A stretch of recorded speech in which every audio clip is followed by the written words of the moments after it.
Yo, what's up, boys? Back with another video. I'm here with Mason today. We're doing a little like collab video, just because YouTube just introduced this. So, random little podcast style videos. We're both operators, been in the space for a while.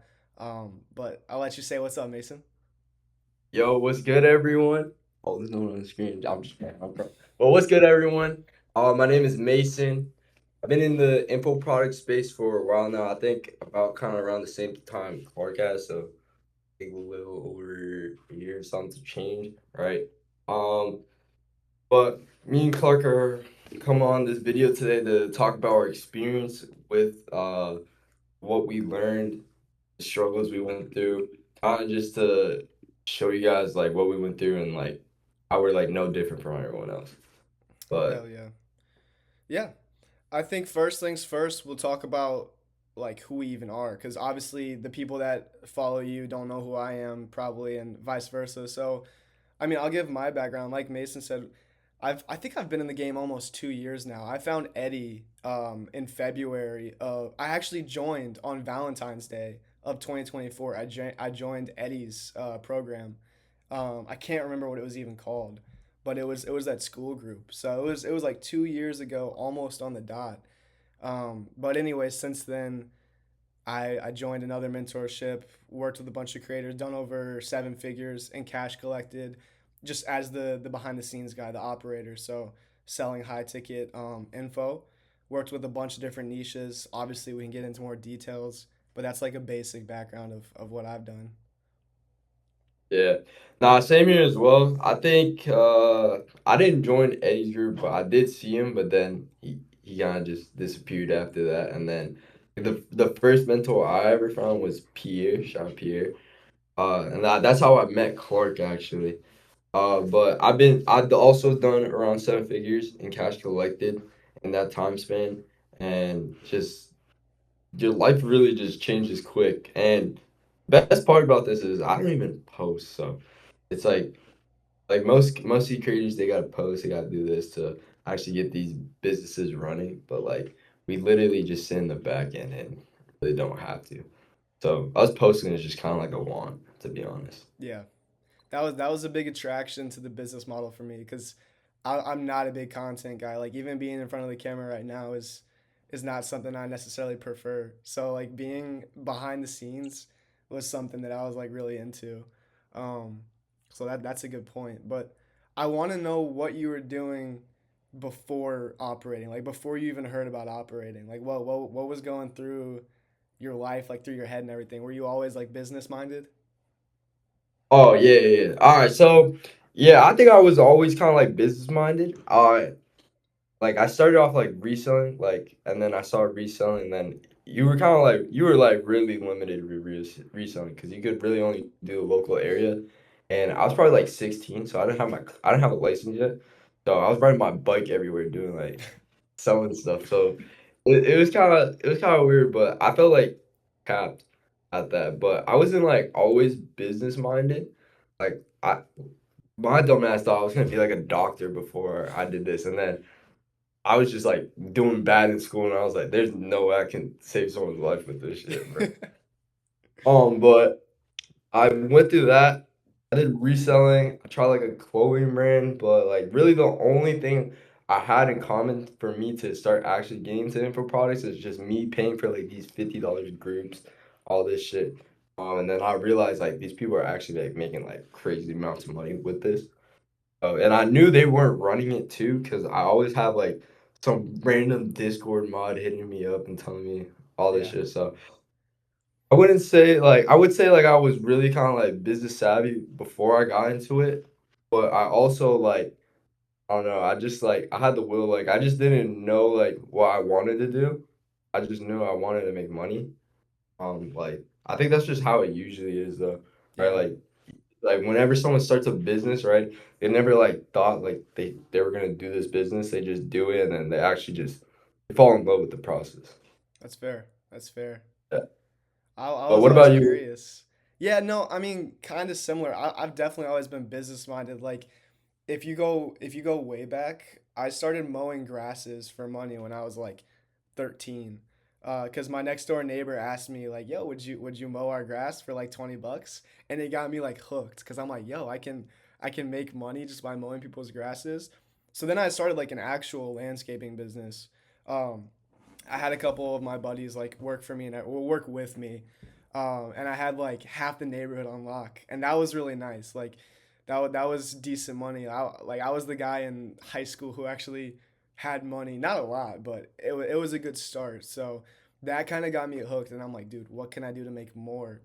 And then I got to college, um, and freshman year, dude, I was just getting flamed by my roommate and my suite mates because I was always trying some bullshit business model. Like I tried AI TikToks. Like I was trying to make money off of those. I set up an SMMA company, and then I refused to cold call because I was like just too scared. Which is crazy thinking back. Like now all the sales calls I've taken, but I was too scared to cold call. So I did SMMA. I think I also tried a clothing brand, but I didn't get very far. Um, and then I stumbled upon Eddie. But like dude, I was always just trying to start something. I always wanted to like drop out. That was always the goal, if it made sense. You know what I mean? But Yeah, I you think dropped that right now. yeah, I'm out of school now. I'm on my own, which is nice. It's not, I still live with my boys that I was living with freshman year. Funny enough, like one of them is in the room next to me, but and they're my best friends, bro. But they were always laughing at me because I was always trying some bullshit freshman year. Yo, wait, so what like kind of made you like do the switch from like, because I know you did like actual physical business, like landscaping. Like, what made you want to switch to like an online business? I mean, Or bro, want, honestly, if I didn't go to college, I'd probably still be owning that landscaping business. It was just I got into a really good school. I've always been like my mom has always pushed me to be a very good student and everything, which I'm very glad about.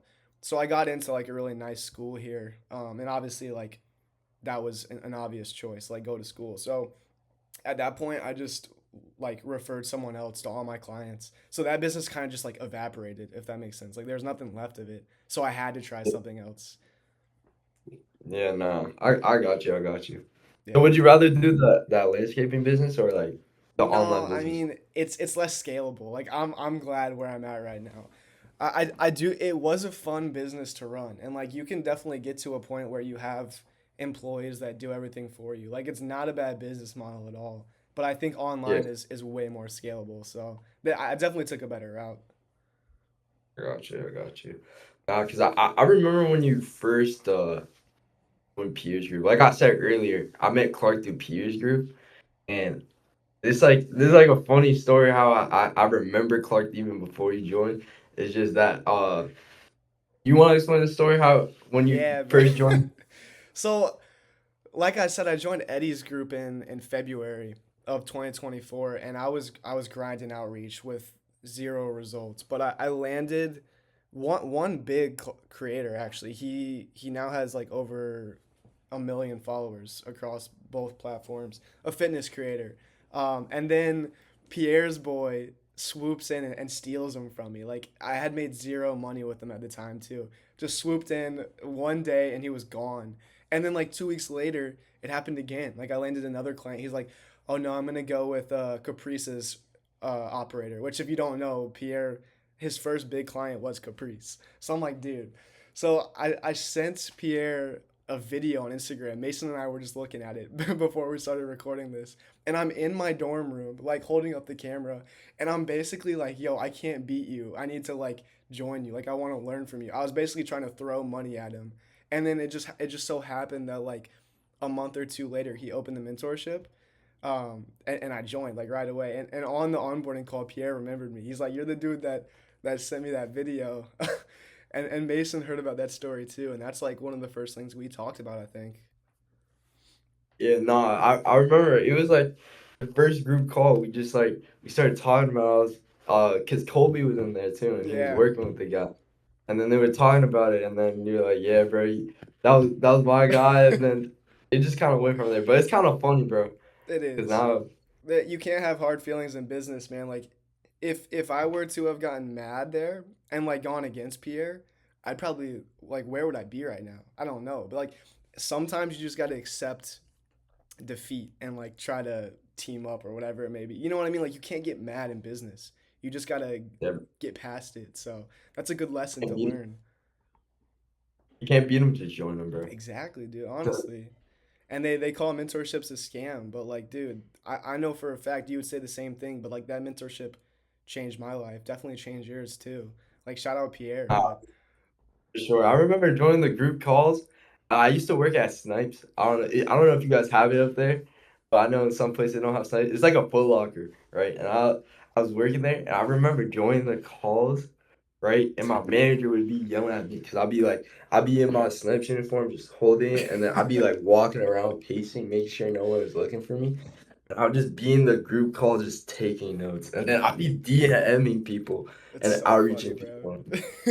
And sometimes I would sneak in the back room because I started like practicing as a setter just to learn sales.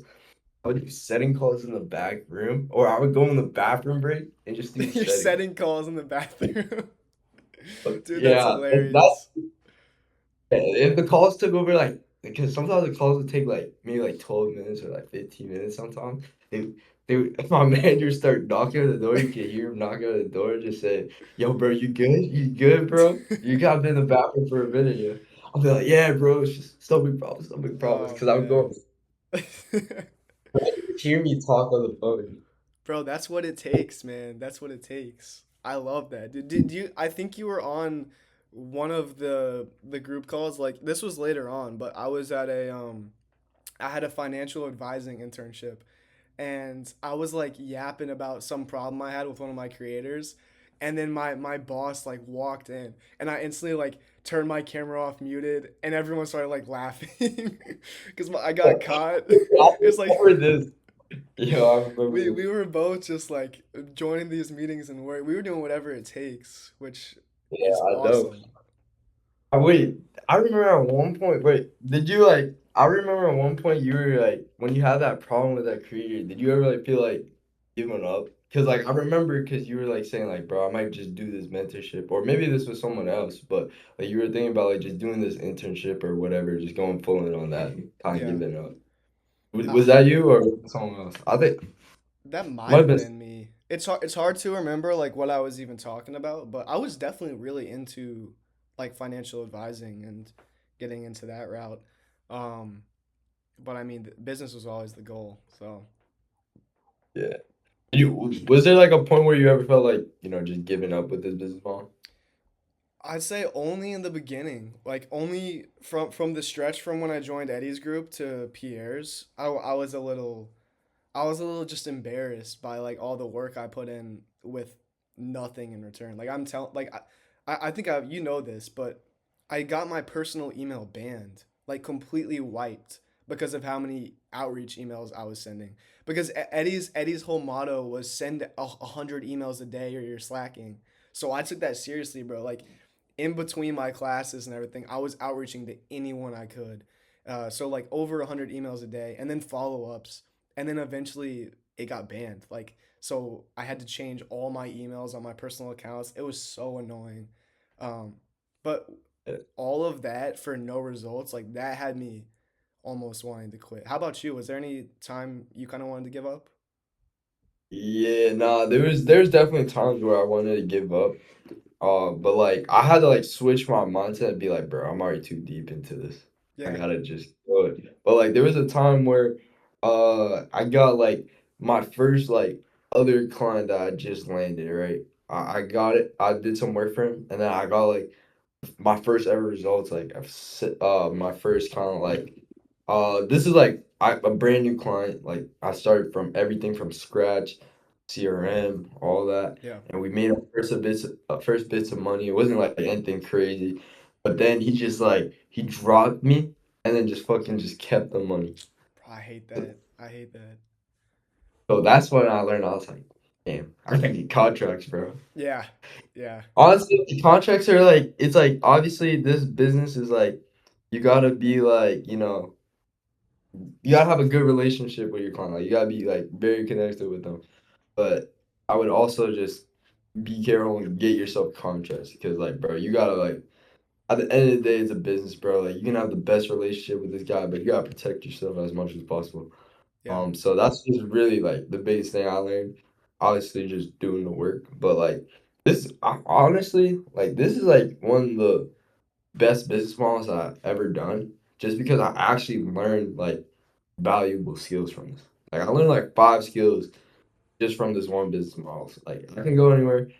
I know how to like if I left this business today, which I'm not. I can copyright. I can run ads for any other business, right? I could do sales, like I can go in any like kind of sales business. I would never go to door to door. That just seems. Yeah, it sounds bad. I could go into any like virtual sales and do. Believe in my fucking strengths that I could do well in it, and I could also do content creation, whatever. And I totally believe that I would be good in what I do, and that's just from this business model. Yeah. But oh yeah, nah, that's really just what I. No, that makes sense. And you like, bro, the craziest thing was back in the day when they were saying this was an easy business model, because it's far from it, bro. Because of what you just said, like you have to learn so many skills. I came into it not knowing anything about copywriting, sales, like ads, automations, anything, bro. Like I was complete newbie. Like I remember getting set for the for Pierre's mentorship, like when I applied and I got set, and I told my mom, I'm like, yeah, they have a ton of applications. Like I don't know if I'm gonna be accepted. Like it's really exclusive. Having no idea that it was like just a complete sales process. Like that's how oblivious I was coming into it. So you have to learn a lot getting into it. Dude, I remember that whole entire sales process. Like, I remember I didn't even know what a high ticket was. So like, I remember, Mike, 'cause Mike was on the closing. Yeah, He same. told me he told me 3K. I was like, what the fuck, 3K? I was just dumbfounded because like I thought the highest shit you could have was like $200. Yeah, That's just how stupid I was. But that's like, just what because we've seen. Yeah. that's all that I heard, just a low ticket. And then he said 3K. I was like, 3K. Hey, you still paid it. Yeah, I still paid it. I don't know how I paid it. I literally I think I was a screenshot, bro. Just I was like I believed in myself so hard, bro. Like I think I had like maybe like $20 after I spent that shit. Oh man, that's crazy. That's such a risk, bro. Like, what was going through your head when you spent like almost the last of your money on that? Because that's a huge risk. Yeah, I think I have the screenshot, bro. It's like maybe let me see. I favorited that shit. Oh, I That's lied. a tough I had screenshot. $4. I How had four much? dollars. I Four had $4. dollars, dude. I That's had $4. crazy. I don't know. I just believed in myself. I don't know what it was. Like, and also it's like they said like you didn't need to spend too much in software. So it's like, all right, the only thing I'm really missing is just the skills. Now it's like this is like AI and shit. Like now you gotta spend money on software Hundred and shit. percent. But uh I just like I don't know.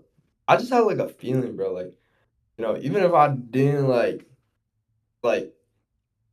Fear got me so sold at the point of where I was like, all right, bro, like I'm so like bought into this already that like I just believe in myself. Like I already believed in myself. So like when I got down to the $4.10, right after I paid it, that shit hurt. Like because I had the onboarding meeting the next day. I was sitting there like, damn, I just spent like 3K. It was kind of a little hard for me to sleep a little bit because like I only had $4.10, right? Like maybe it was like now I spent 3K, I'd be like, all right, whatever, Yeah. right? Gave this right. I spent 3K. I only have $4.10 in my bank account. So for me to do that, I just had to like really believe in myself, and I also had like nothing to lose really, right? 'Cause I was already at the bottom of the bottom, so like I can't get worse than that, right? Yeah, I that's can't get fair. worse. $10 can't get worse. It just couldn't get worse. So all I had for me going was going up. So really, I just worked my ass off. I literally joined every call. I watched all the videos. Like I had to make this shit happen. Like if you don't make this shit happen for yourself, it's not gonna happen. Because he gave me all the knowledge I needed to know. It's just I actually had to go out there and do it. Like these mentorship people think they're a scam, but like they'll give you. They can't like someone yes can like be there for you majority of the time, but they can't be there for you 24/7, right? Yeah. The times that they're not there, you gotta put the work in, right? And if you can, if they're gonna, these mentorships will, well, I'm not gonna say all of them because some of the people out there, they will, you just gotta do your due diligence and research, but they'll give you all the information you need to succeed. And if you just put all the information together, like you will get it right. It's just like you gotta push yourself to do it. Yeah. And I think the same way with you, right? Because like I remember you told me you spent like what, like 12K for a mentorship one time? Or like Yeah, something around 10K, yeah. That was I was that was low. Okay, it was a good product. It was just a mistake because it didn't align with what I was what I was doing. Cuz that was after PO. That was kind of a mistake. I'm not going to lie. That shit kind of hurts. Um cuz that was more so for turning what we do into more of an agency through content and stuff like that. Um so they just got me doing stuff that didn't align with what I wanted. Like it was basically it's kind of what I'm trying to do now, but just done a really bad way. Like through really cringy Instagram posts and stuff like that. So I just kind of dipped on it. Um but I mean, for the most part, dude, I've had a great and I'm not going to shit on the product cuz it was a good product. It just didn't work for me. But like I agree with what you said. The mentorships, like they can't get you the results for you. You know what I mean? They can only weaponize you enough to do it yourself. And that's what people call a scam, right? Because some people are just so spoon fed. And they think if I'm gonna pay $3,000, $4,000, I should just get a result for like that's not how it works, man. You still gotta put in the work. You still not only do you have to put in the work to get the results, but first you gotta put in the work to learn. You know what I mean? Like a lot of the time spent that first month with Pierre, I was just learning, so not even trying to get the results. So I mean, I'm a big advocate for mentorships, dude. I'll still spend money on mentorships till I retire, probably. Like that's just there's always levels, bro. Like I'm probably gonna get Jeremy Haynes stuff soon because I've been waiting to pull the trigger on that. Are you in that? me hands, nah, not yet. But I'm looking to buy another one right now. Just there's always something you can improve on, Yeah, right? Like me and Clark throwing 7 figures, but we know there's levels to this shit. Like there's we're not even levels, close man. to where we're Now we've um done seven figures, but there's people doing seven figures in a month, and like that's yeah, where I want to be. So there's definitely levels, bro. yeah, bro. Like I don't know. I don't know why people are just like they just don't get mad or they just don't get motivated when there's like people your age out there right now making like more money than like whole families combined, Yeah, bro. Do whatever they want, bro. for real, I don't know. man. I feel like that would just like motivate me to, just get action shit done, bro. I remember when I saw that. I forget his name, but it was that 16-year-old, and he was going super viral like late last year. And he was like 16, making like 200, 300,000 a month.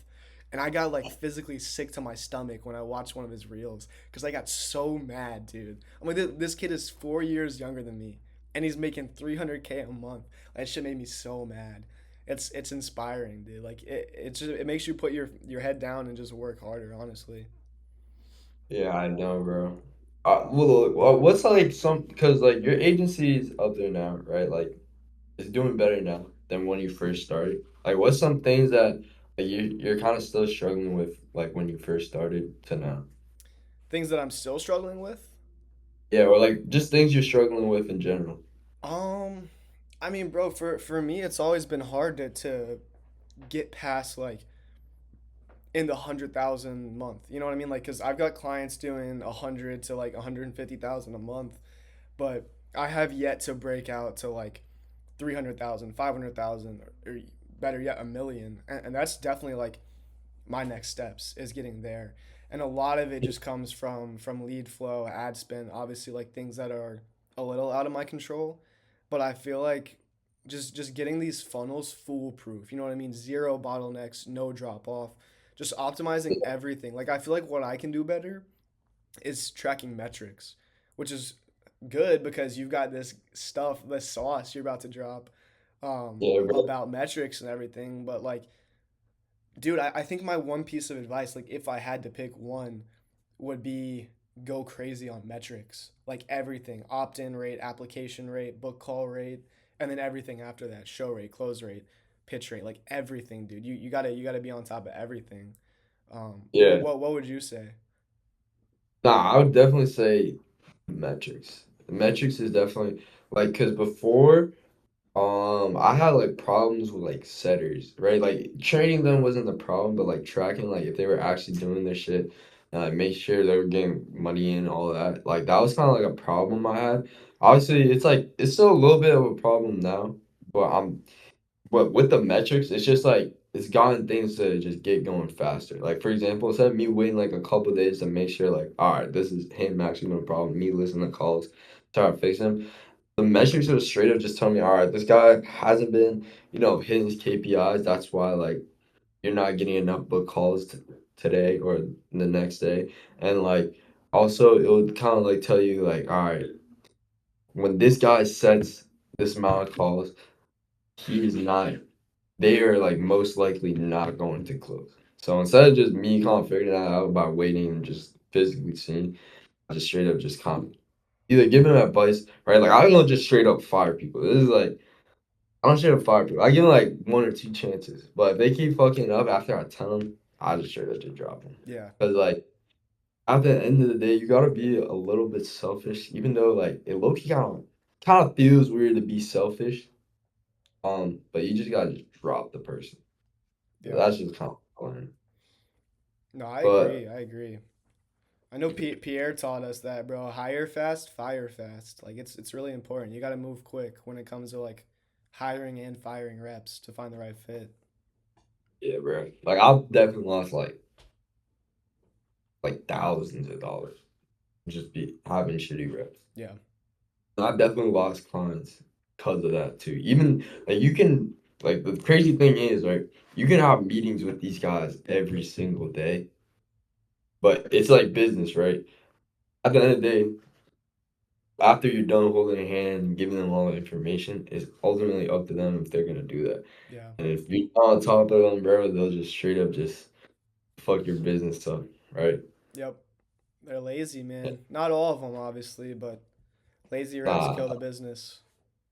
yeah, for real. Like laziness kills like anything. Yeah, that's It true. kills, like your it kills like businesses, it kills like what relationships, it kills like everything. Like, if you're lazy in anything, they'll straight fuck you. Yeah, it's a good point. Pause, pause, pause, pause. But But yeah, what was I gonna say? I was gonna make a point about that. Oh, also like something that helps with that is like culture within the team. That's something I've been getting better at is having bonuses, having challenges, putting like little teams together within the overall offer. yeah, Stuff like that works really well for like making people stay on top of it, and it's just more fun for everyone. yeah, nah, for sure. I think that's just more fun too. Like that's something like 2025 that I had. I'm not gonna lie, sit here, just be straight up. I had a little bit of struggles with that. So this year, like I'll definitely switch that up. Like literally, because one of my closers, right? He wanted like some like clothing brand shit, right? And I was like, all right, we get this goal, and the setter gets this, and the sales manager helps us get this. Like, I gave every single one of them a bonus. I gave him, dude, that fucking fealty was like $200. I don't even know why, bro. That shit was crazy. But that's besides the point. That's besides the point. I got him that. I got gave the setter like $200 bonus, and I gave the my sales manager a $200 bonus. But like, if you treat like your whole team right, bro, like they'll treat you right. That's just how it is in life Yeah, and in business. 100%. I mean, we're getting a little like we're talking about present day right now, but I wanna talk about both of our first clients because I don't know if I remember your story. I think I might, but talk about your first client and how that went, and like I guess what you learned from it. Oh, yo, my very first client.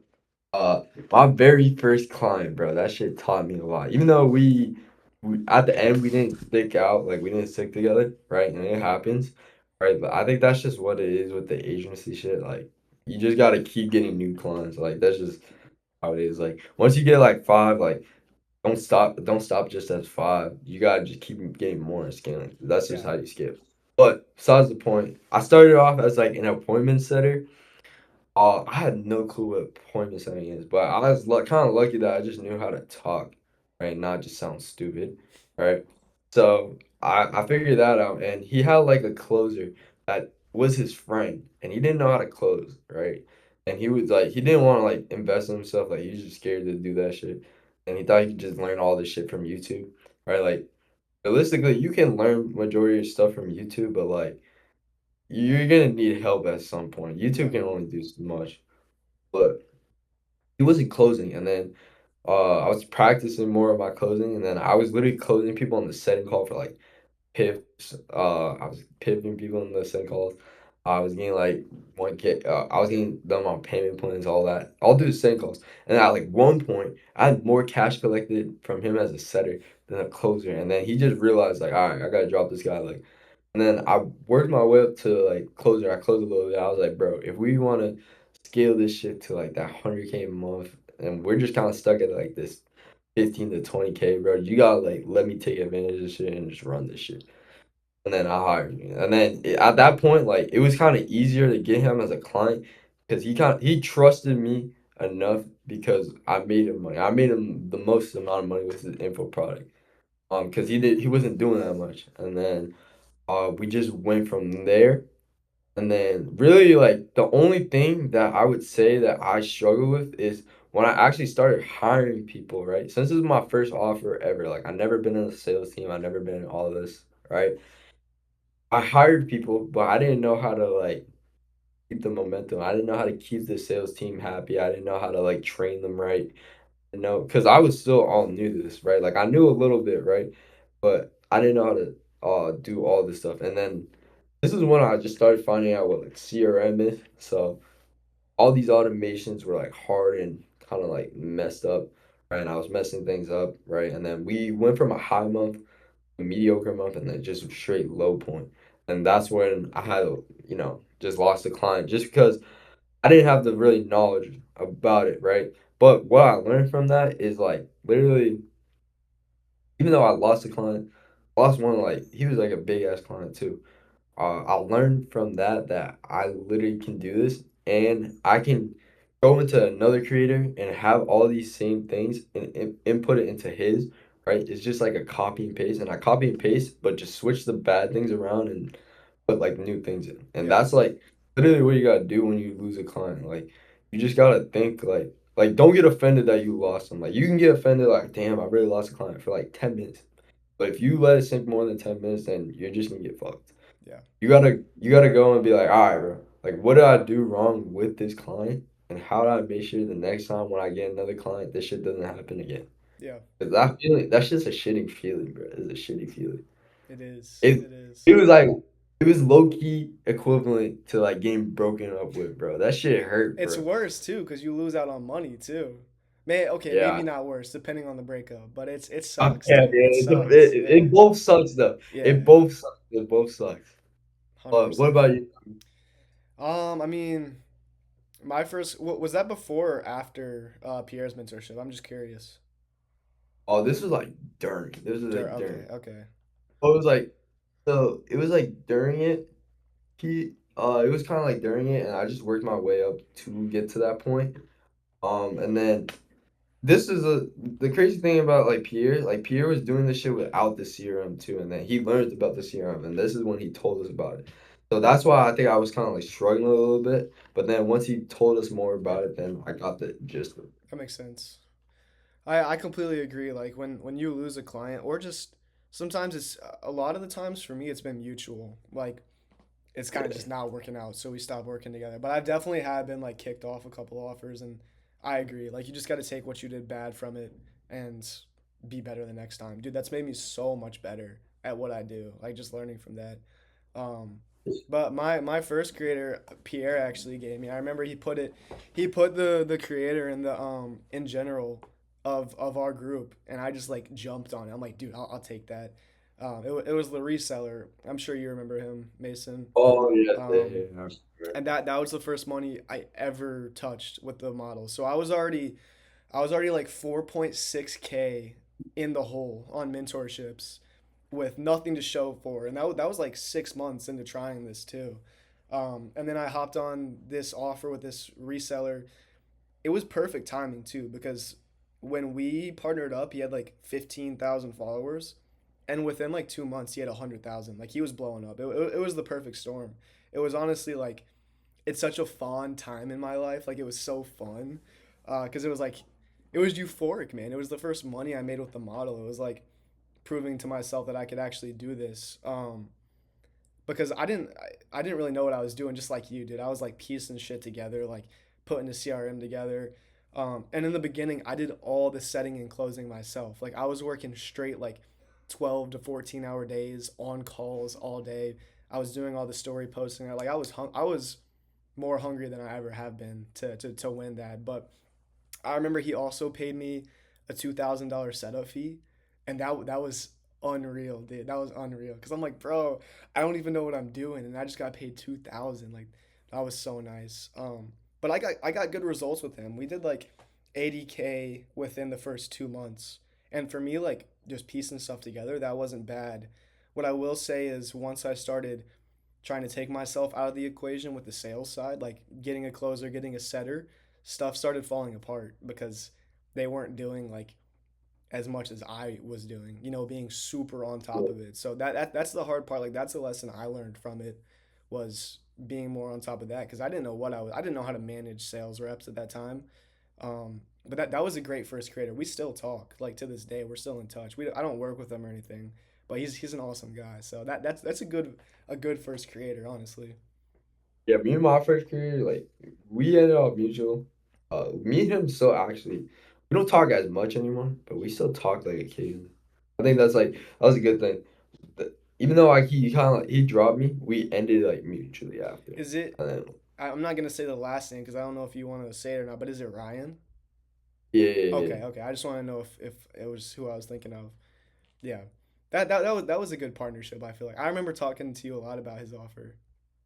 Yeah, nah, it was a good offer. It's just like things fell off at near the end. Just trying to manage everyone, all that. So it was a good, really learning point. I'll give myself that. But he actually doesn't even run anything anymore. Oh, that's right. So Because he's just ripping. He's ripping so hard, yeah, isn't he? yeah, he's ripping with like all his, things. Yeah, yeah. I can't blame him, man. But Can't blame him either. I feel like we both had good first creators. Like we made some money off of it. We learned lessons. Good people. I feel like. But let me think. What are some other good questions? I want to open that doc real quick. Like, what's some good shit? Um, I mean, let's talk about like biggest offers now, cause we just talked about first, but then Hmm. let's compare that to like the biggest cash collected offer that you've run and like the differences between that, cause I don't even know what your biggest offer has been, but like what All is right, that and like what was the differences? all right, so the first grader, look, we got to the point where he was one of my biggest offers, right? But obviously, I'm at the point where I'm at my highest offer right now. I have like multiple different. I kind of like do growth operating like a little differently compared to everyone else. Like how people like they do like, all right, I'm gonna get like 2, 5, 3 big creators and try to just make the most out of just those one guys. Yeah. Look, you have a lot of small creators that do like consistent like 30 to 40K a month that I always get paid out and I get a higher percentage from. But I do have an offer that's at like the most it's done was 110K, but right now it is at 70K. Which even though it's like Jurassic Fall is still like good. And he's also posting less. So it's like that's why it's kind of like to that point. And that's like like this business definitely has a bunch of pros, but the cons of that is that part. Like you have to rely on someone posting, right? Yep. So I think that's just one of the cons, but that's like my biggest offer right now. I would say his name, but I actually like genuinely have like a contract on him where he doesn't want me saying his name I feel anywhere. that. I feel that. Uh, I can say that, but I have a bunch of other creators, right? That like I said, my growth operating is a little different. Like I like to target these small creators because they have like the biggest potential to go up. It's low key like recruiting people for like callers. Like if you see them early, right? You send them an offer, and then they're gonna think about you because like you're one of their first offers that Yeah, do bro, that it's shit. it's like what Pierre did with Brez. I mean, he got him when he had 8,000 followers, and look at him now. Like that was a crazy recruit. But that's Yeah. that's interesting you do it that way because I mean, it seems like it makes you a good amount of money. Like it makes sense, but is that not a ton of work like balancing a bunch of different smaller creators doing like 30, 40K? I mean, it depends. Just because I to them, I also don't offer too much. Like if I had a big creator, I offer them like the content creation and all that shit, right? But this is like I just give them the suggestions, right? And obviously, right now I'm starting to do my sales meeting a little differently, right? And I've seen like this works a lot better. Is like I have them all in one, like because we're still under the same thing, it's just the offers are different. And like if people, I also notice like when there's a bigger group, like it will help out a lot because a lot of people, and this also saves me a lot more time too, right? Like I'd rather spend like an hour or an hour and a half or hour 40 on this one big meeting where I get to everyone than having like four or like five separate meetings like an hour long throughout the Wait, day. so you do like group calls with your creators? Nah, with my sales team, Oh, okay, but my okay, okay. That makes sense. my I was, creators are dead. I was trying to put it together. That makes more sense. Okay. But my sales team, right? Because like that's like your biggest problem, right? And like after you set everything up, I'm not gonna lie, this business model is very simple. Like you just gotta make sure the funnel's good. You switch up the funnels, right? Like and then like if you're making money, you just realistically outsource everything. But I like doing most of it. Like at the beginning, I like doing the most of it, but then later on, and once I see like oh we're making money, I'm not afraid to invest in just what's it called, third party it. Yeah. But I like to have I'm starting to do this now. I like to have my sales meeting with like all my people on my sales team. Because they also like the good thing about it is that they see other things from each other offer that they like to input into yours. Yeah, that makes Um, sense. like and they like to give sauce to like all the other clothes, all the setters. And such as a big group, right? Like for example, if it's like a small three group, right? It's like, all right, it's low key awkward to talk to people. But when it's a big group, everyone's talking. Like they get along better, right? And Yeah. if you have like and I noticed like if you have like challenges and all this stuff, it's better, right? Obviously, I don't do big groups every single time. Like on like Wednesdays, for example, I'll have a separate call for each one of them. Like so, it's a smaller call. Got you. That's But smart, bro. That's smart. I might have to yeah. steal that idea and make like a Discord for all my reps because that's smart, dude. It's Yeah, just it's like good to have too. It's like a resource almost. 'cause I was thinking of like you gotta think of like a mentorship. Like I was thinking like, all right, how do I take my sales team and have this culture? And I literally just thought of Pierre's like he had like his mentorship like community group. Like you and then like you look at like all these others like I've looked at life insurance agencies like they have like they use most of the time they have like a building and they're all together all the time. They Yeah. see everyone working, right? Right? So like if you see 12 people doing the same shit you're doing and working, you're more likely to do it.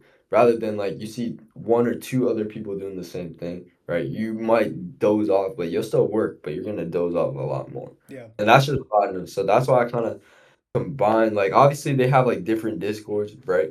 But I have like one big discord of just all the sales team where they just like we have the meetings, all that. We just come together and just do this shit. That's cool. That's cool. That makes sense. So for these like smaller creators, are you charging setup fees or are you just going straight rev split? I do charge setup fees, but it depends, right? 'Cause I don't like really charging setup fees. Well, I do, but like most of the time, I don't. I just charge a higher percentage, just because, like for example, if like all right, like the dude's like, all right, yeah, like this is too high, like then I'll add this setup fee and be like, all right, we can do this option. I'll take the setup fee, this and that, That makes right? sense. That's but most of the time, I just take a high percentage, like a really high percentage. So like these like 30, 40K months, they like genuinely, actually genuinely They're like adding you, up. they're They're adding adding up. up. Yeah. I like that strategy, bro. And are you just I don't want to make you leak your sauce. This is like an optional question, but like how are you closing these people? Is it just Instagram DMs? Because that's something I've been getting into again It's lately. Insta it's Instagram DMs and like my outreach. I track it. I'm literally like every single one of my closes. I've done for DMs, like I'm like 100% on. Damn, Like okay. 90% on. 90% on. I forgot about this one guy that slipped away. But and then my DMs like response rate is like a 70%. That's really good, actually. Yeah, That's it really is good. it is like crazy good. And I'm not sending too much DMs a day. Like I'm not I should be like realistically, Yeah. but I'm not sending too much and it's working. And like especially for you, I think like once you build yourself a little bit of a name, like you're chilling, bro. Yeah, it's so much easier, dude. I'm not gonna lie, like this business model is low key dying a little bit. It's what? It's like dying a little bit, like the name, like the popularity. I'm not Yeah. saying this business model is like you can't do this. I think it's just the It's popularity. definitely less popular. Yeah. I mean, you see like Eddie completely switched up and people like him. Like the term growth operator is definitely not trending. And I know that because back when I was posting my first videos on my channel, if I put Yeah. growth operator in the title, I was getting like 1,000 views minimum. And now I don't touch that, which is okay. But I like my channel fell off as growth operator, like the term fell off, which is funny. Nah, it is funny. It's crazy how like the trends work, right? 1 minute, this, that. But Yep. my growth operating style, like I just adapted like what was working. And it's like it's good too, because I had a lot of creators that went from like literally like, when I found them like that 8K or 10K or like even a little higher, they're at like 30, 40K now Yeah. followers. It's Because really most of good. the time, like, if they can get themselves to that point and they're posting consistently, they can realistically get themselves to like that point, Yeah. like to 40, 50. Especially when you come on and you like optimize everything on the back ends, they start making more money and they're way more likely to lock in with content because they see the return on investment. So it's like a Yeah. win-win. So I And like that. also, I low key like wearing these smaller creators because like I have like obviously I have authority when I go with a bigger creator. It's just like they like trust you like 1,000% more to get shit done. Yeah, that's fair. Like they listen to like majority of the things you say. Like even like most of the times I get this like you'll get this a lot if anyone tries this. Like they'll be like, oh yo, but I see this other guy doing this, that. Like, bro, not what someone else does is not gonna work for you, bro. You just Yeah. gotta understand that, and that's especially like people think like everything's copy and paste, but you have to switch up some things based on like their target audience or like who they're attracting. Yeah, Right, so 100%. that's also something I had to learn too, bro. I thought I could just copy paste this, that, do the same funnel, put it for this guy, same sales script. Nah, that shit was not the case. Nah, bro, nah. That's why the first thing I do when I onboard a new client is I make a like a buyer's brain or something like that. So it's just like it's everything about the ICP, like their pain points, just understanding the audience. And then based on that, all of the copy is written. So it's like I'm sure you do something similar, but it's very true, bro. There's no cookie cutter funnel and like sales script that's gonna work for everyone. You gotta switch it up. So it's important. Yeah, like they all definitely work, but like specific people they work better for, and they get you more better results. Yeah, yeah. It's But crazy, bro. yeah, Let's see. How long has it been? dude, I don't even know. Just kind of been flowing, bro. I know, Flow bro. state. Let's see. I want to get another like banger question. We don't have to make it too much longer.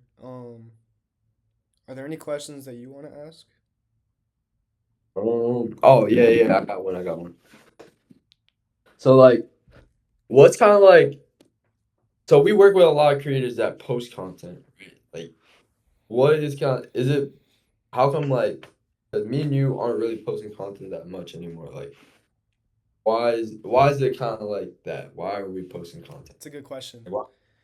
It's a good question. I mean, I haven't posted content in the past, at least a lot, because well, on like I'm an introvert. Like I'm just a shy guy. Like I like being behind the scenes, which is why Yeah, this model like stood out to me.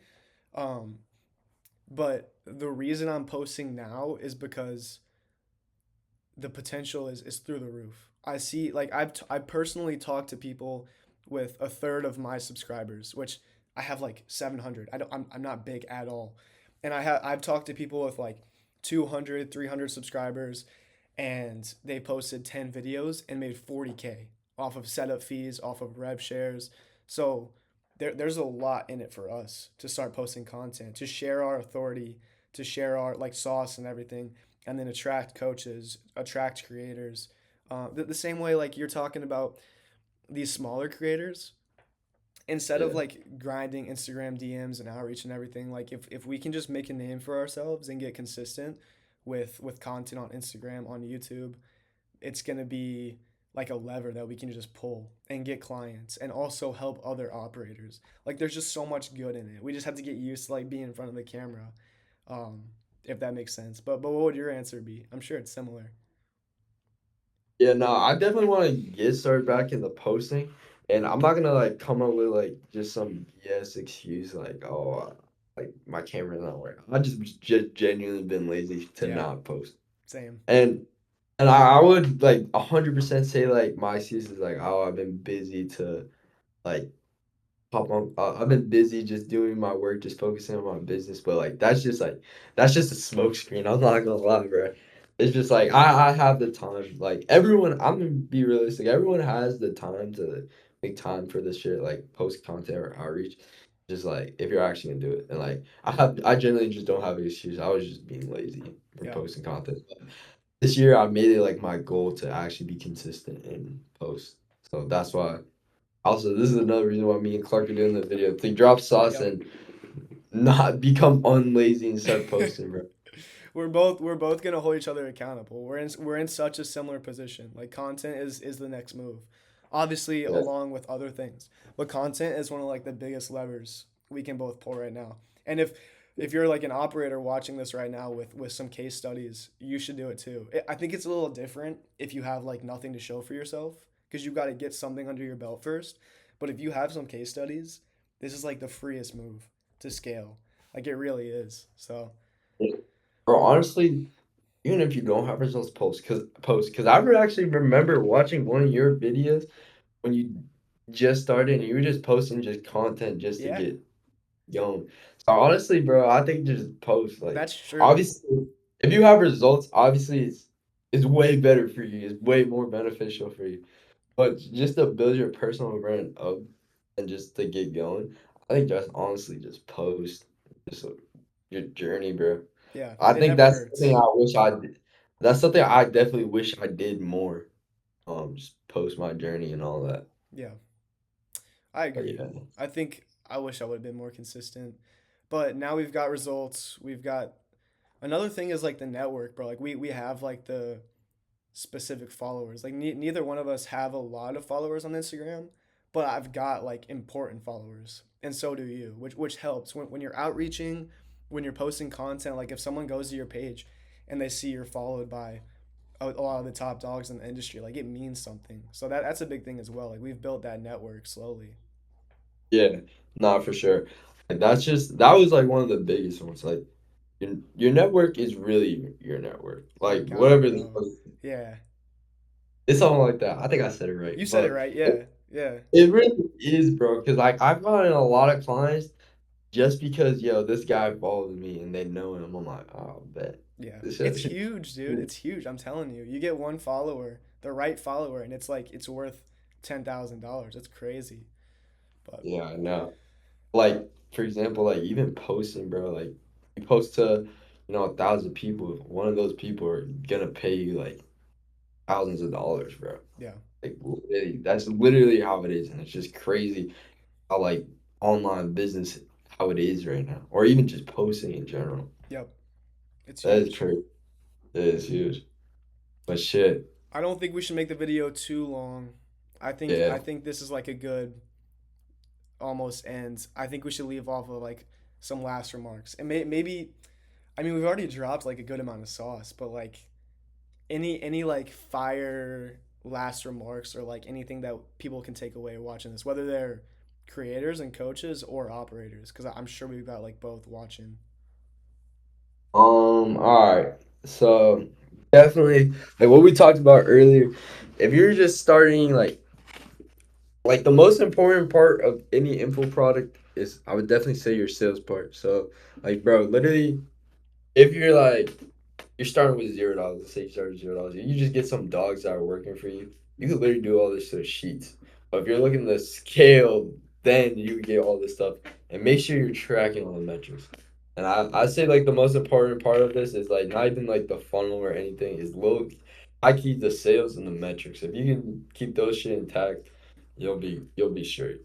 Yeah, Like that's just like the biggest takeaway you can get. Make sure your sales team is good. Like if you feed your sales team, bro, they'll work for you as hard as you want them to work. 100%, Um, bro.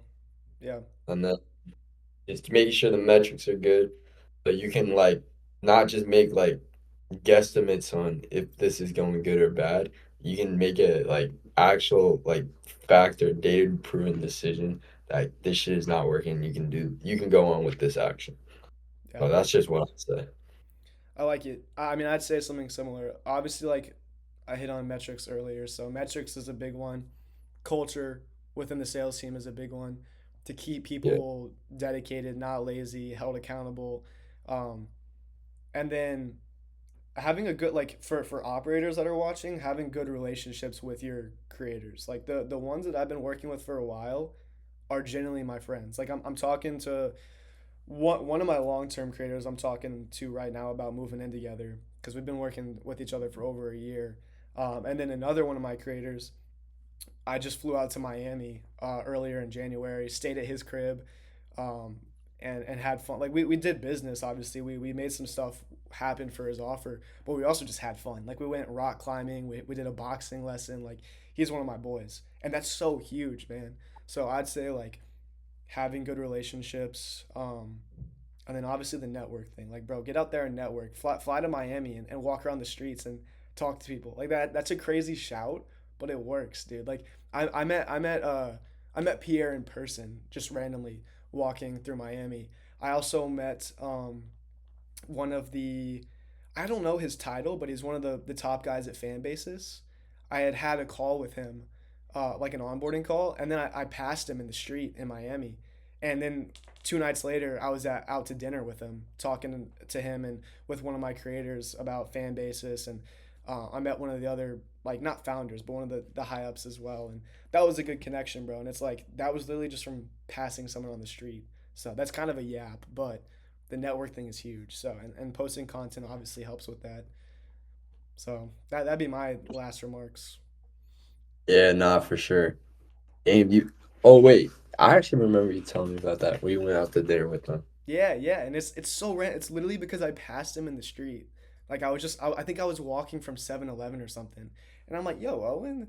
He's like, "What's up, bro?" And then he's like, "We got to get dinner sometime while we're here." So that's really cool. But last things last, we got our Instagrams in the descriptions, so follow both of us. If you've got any questions, like follow up questions for either of us, feel free to DM us. And then if you are a creator or a coach and you want help scaling, I do have a link in the description as well. Watch that video. It goes over like who I work with and everything, and it'll help scale you. And we can talk with Mason as well. Like we can both work together on it. But um, anything else, Mason, other than those quick plugs? Nah, nothing else, but you got any questions, just feel free to shoot us a DM, bro. We're not gonna go Hollywood. Like we don't have no DM setter in the DM, so you guys are chilling, bro. Yep. But Yep. yeah, that's it for me. Hell yeah. Well, thank you guys for watching Mason W Conversation. Thanks for taking the time. Um, Yeah, and bro, just subscribe to both of us. We're about to be consistent on content. So stay tuned. sir, bro. All right, I'll see y'all. All right, bro. Peace.